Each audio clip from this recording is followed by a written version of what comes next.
don Juan Ramón Arrisueño Gómez, profesional con más de 18 años de experiencia en el sector marítimo portuario, con estudios concluidos de doctorado en Administración de Empresas, magíster en Estrategia Marítima, con diversos cursos de posgrado en temas de gestión y operaciones en puertos en España, así como especialización y prácticas profesionales en instituciones y puertos españoles, miembro de la red de expertos iberoamericanos en gestión portuaria, reconocido como uno de los profesionales que más conoce del tema portuario en el Perú.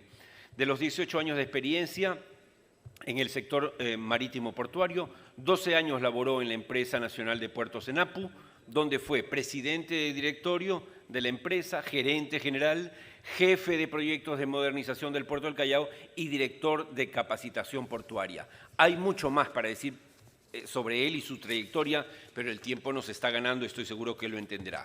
Recibamos con un fuerte aplauso a Juan Ramón Arrisueño Gómez, el desarrollo portuario en el Perú.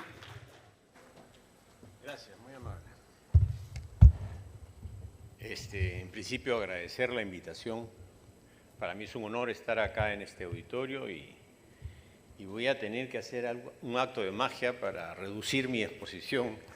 El tema portuario es un tema muy apasionante, abarca muchísimo, pero fundamentalmente lo que quiero es alcanzar algunos datos que quién sabe pueden ser sueltos, pero que va a servir para entender un poquito lo que está sucediendo en torno a los puertos. Yo recuerdo en el colegio cuando preguntaban ¿dónde está el Perú? Y uno decía, está en la parte central y occidental de América del Sur. Y América del Sur está al frente del Asia-Pacífico, donde más del 60% del comercio internacional se maneja en esa zona marítima. Por tanto, yo aumentaría mi definición del colegio de que el Perú es un país portuario, 100% portuario. Yo había preparado, como les dije, una exposición, voy a comprimirla, pero básicamente quiero hacer un vuelo de pájaro en ese sumario, que fundamentalmente arranca para comentarles un poco cómo empieza el esfuerzo portuario en el Perú.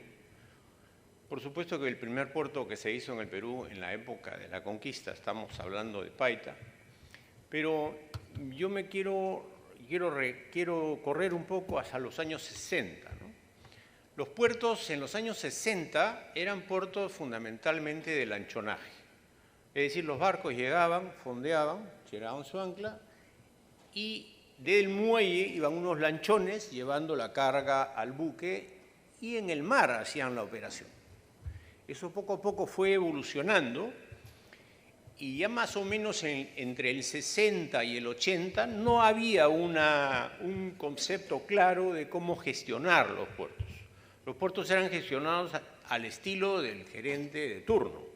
O sea, no habían estos conceptos de eficiencia, eficacia, es decir, mejoramiento continuo, nada, eso no existía. Era un tema al ojo, de buen cubero o al ojo marinero, para usar un término más marítimo. ¿Qué sucede del 60 al 68? Básicamente ya el Estado peruano, a través del Ministerio de Hacienda, crea una oficina de administración portuaria, donde bajo de ellos estaba organizado la Autoridad Portuaria de Salaberry, la Autoridad Portuaria de Paita, la Autoridad Portuaria de Callao, que ya después se denominaron terminales marítimos. En el año 68 hay un esfuerzo por organizar mejor este desorden que había de esfuerzos y se intenta crear una corporación que finalmente no llegó a nacer por el tema coyuntural del momento. Hubo un golpe de Estado y estos esfuerzos de planificación se quedaron truncos, pero son retomados en el año 70. Y en el año 70 se crea la Empresa Nacional de Puertos del Perú, donde prácticamente toma todos los terminales marítimos y a través de una suerte de estandarización de criterios de gestión empieza a manejar los puertos en un sentido de ir mejorándolos poco a poco y en base a lecciones aprendidas ir ajustando su forma de gestionar. La Empresa Nacional del Puerto nace en el año 70, administrando estos puertos. Muchos puertos fueron desapareciendo porque ya iban quedando fuera de juego por su forma de trabajar. Ya el lanchonaje desapareció y ya se exigía profundidades. Al principio los puertos solamente tenían 6 o 7 metros de profundidad, ya no habían barcos que calaran tampoco, entonces van desapareciendo del esquema y a través de una decisión de Estado en ese momento, en el año 1999, se concesiona el primer terminal portuario del Estado y se le entrega a la administración del terminal portuario de Matarani a TISUR, del Grupo Romero. Ahí empieza a cambiar el esquema en cuanto a que el Estado siempre invertía en los puertos, gastaba en los puertos, por decirlo de alguna manera, y ya entra el concepto de optimizar estos recursos. El Estado no tiene por qué estar gastando tanto en este trabajo si es un negocio, porque el puerto es un motor de desarrollo. Donde hay un puerto hay desarrollo. O sea, eso es irreversible. Yo pongo un puerto y en torno al puerto empieza a generar desarrollo urbano, viene mucha gente, se crean almacenes, es decir, empieza a moverse, empieza a haber una dinámica que genera mucha riqueza. Entonces, ya con ese principio es que hay todo un proceso para encarar todo un planeamiento de concesiones en los diferentes terminales portuarios. Entonces, haciendo esta pequeña introducción, me voy a ir de frente al desarrollo portuario en el país. Todo esto de acá, que son conceptos básicamente básicos, sueltos, pinceladas, para ir llegando al punto. Esto es competencia. Esta lámina es interesante, ¿ya? Este es el concepto de los puertos competitivos o menos competitivos. La línea amarilla es la línea, digamos, base por donde las navieras transitan fundamentalmente alrededor del mundo. Los barcos más grandes utilizan esa línea para dar la vuelta al mundo.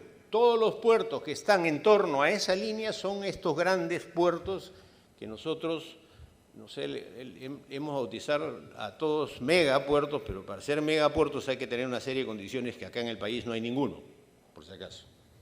Entonces, una vez que el barco deja en estos puntos, tienes los feeder que van hacia el norte o hacia el sur para hacer la repartición de la carga y completar todo el hemisferio. Estas son condiciones. Ya, desarrollo portuario.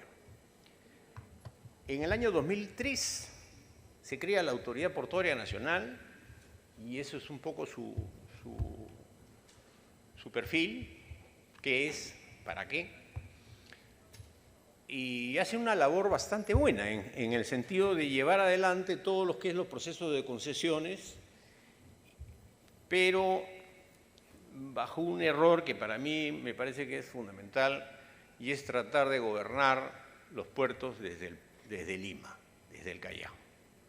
Cuando la problemática portuaria, cada puerto tiene su particular problemática, porque además no todos los puertos atienden el mismo tipo de carga, ni todos los puertos tienen la misma configuración, ni todos los puertos tienen la misma profundidad, ni los servicios para atender.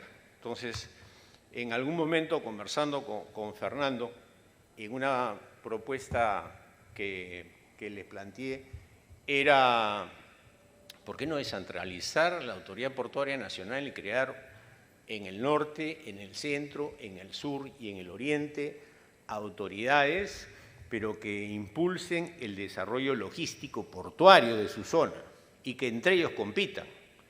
Eso le daría otro impulso, otro tratamiento, mucho más fino y más específico, porque los puertos, como les repito, no todos son iguales, son como la huella digital, son diferentes. por más parecidos que sean, están en rutas diferentes, compiten con áreas de influencia diferentes, ¿no?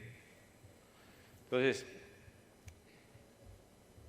la Autoridad Portuaria Nacional, y esa es una lámina que me he robado del Internet, tiene registrados 60 terminales portuarios, de los cuales 46 son marítimos y 14 fluviales. Yo quería concentrarme en estos 14 de uso público, porque el resto son privados. Y de uso público también es el proyecto Puerto Chancay.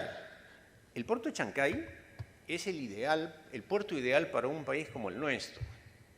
Es un gran puerto con inversión privada 100% y para uso público.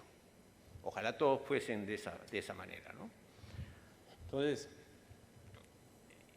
aquí tenemos la línea de tiempo de cómo la Autoridad Portuaria Nacional, a través de su gestión, ha ido llevando a cabo una serie de concesiones. En 1999, que se entregó Matarani, no existía la Autoridad Portuaria Nacional, eso lo hizo la Dirección General de Transporte Acuático. En el 2006 ya está en funciones esa Autoridad Portuaria Nacional, todavía una institución bastante joven, pero se lleva a cabo la entrega de la zona sur del terminal portuario del Callao, donde se le entrega a mar prácticamente. Entonces, DP World, que es el que gana la concesión, hace una construcción sobre el mar de una infraestructura bastante importante, bastante comparable con la primera etapa de Chancay, por si acaso.